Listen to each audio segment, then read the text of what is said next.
Have you ever seen a mysterious cloth that shows the faint image of a man's body and face, as if burned into the fabric?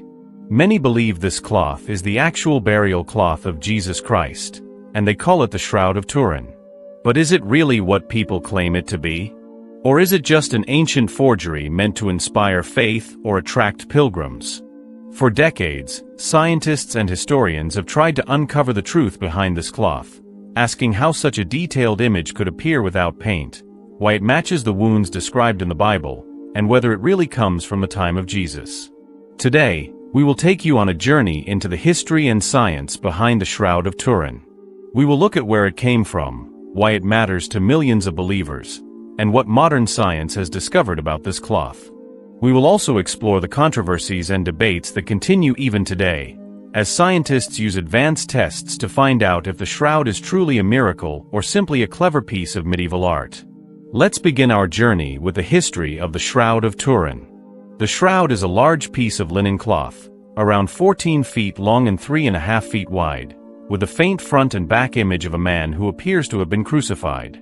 The man's hands are crossed over his body, and you can see what look like blood stains on his wrists, feet, and side, similar to the wounds described in the Bible when Jesus was crucified. But where did this cloth come from? The first clear record of the shroud's existence comes from the 1300s in France, when it was displayed by a French knight named Geoffroy de Charny around 1354.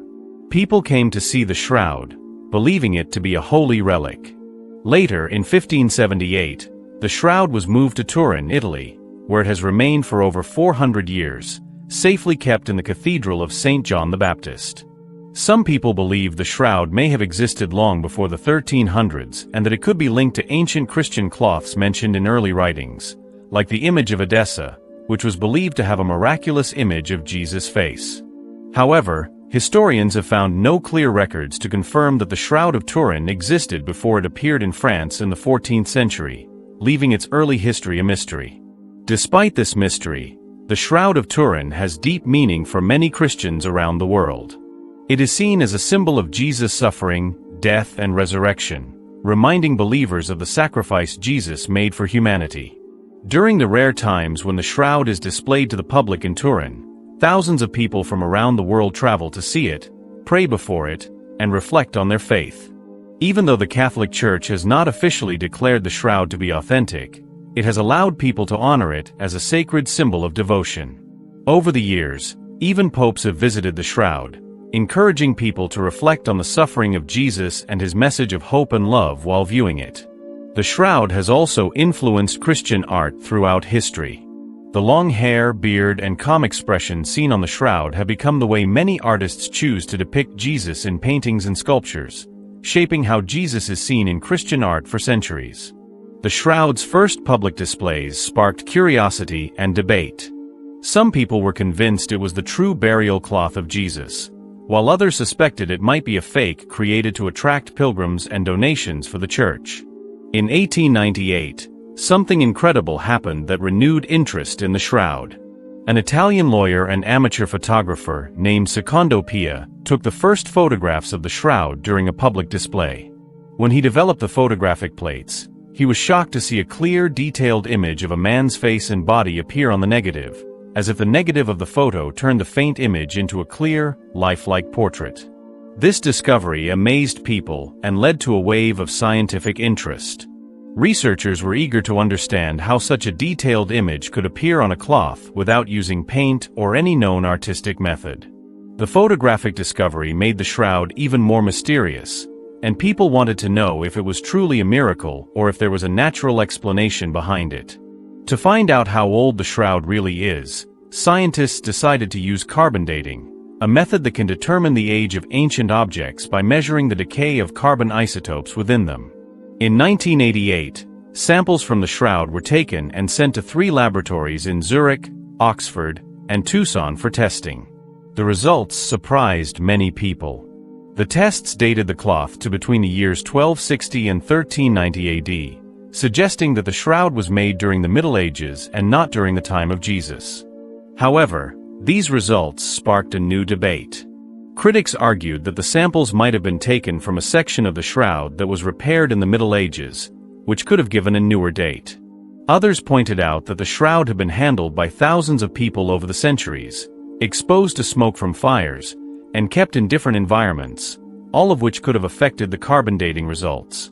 Because of these concerns, many people believe that new tests should be done using advanced technology to find out the true age of the shroud. To further understand how the image on the shroud appeared, scientists have used advanced imaging techniques, including ultraviolet photography, infrared analysis, and even X-rays. These studies have revealed something very interesting. The image on the shroud is only on the top surface of the linen fibers, affecting only the outermost layer without soaking into the threads. Unlike paintings, the image does not have brushstrokes, and no clear evidence of paint or pigments has been found in the areas that form the image. Some scientists believe the image could have been created through a natural chemical reaction between the cloth and human body, possibly due to heat and gases released after death. Others have suggested that a burst of energy, like a form of radiation, could have caused the image to appear on the cloth, leaving behind the detailed imprint of a man's body and face. In addition to studying the image, scientists have examined the stains on the shroud, which many people believe to be bloodstains. Forensic tests have found evidence of hemoglobin and other components found in human blood on the cloth. Some tests have even shown that the blood type is AB, which is a type commonly found in people from the Middle East. Scientists have also discovered pollen grains on the shroud, and some of these pollen types are from plants that grow in the Jerusalem area and other parts of the Middle East. This has led some researchers to believe that the shroud may have been in that region at some point in its history, supporting the idea that it could have a connection to the time and place of Jesus. However, not everyone agrees with this conclusion. Critics argue that the pollen could have been transferred to the shroud during its travels through Europe or through contact with other objects and cloths. The testing of blood and pollen on the shroud continues to be an important area of research, providing possible clues about where the shroud has been and what its true history might be.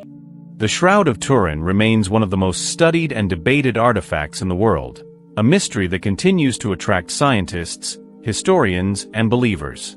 It invites us to keep asking questions about faith, history, and science, and it challenges us to explore the mysteries that lie at the heart of our beliefs.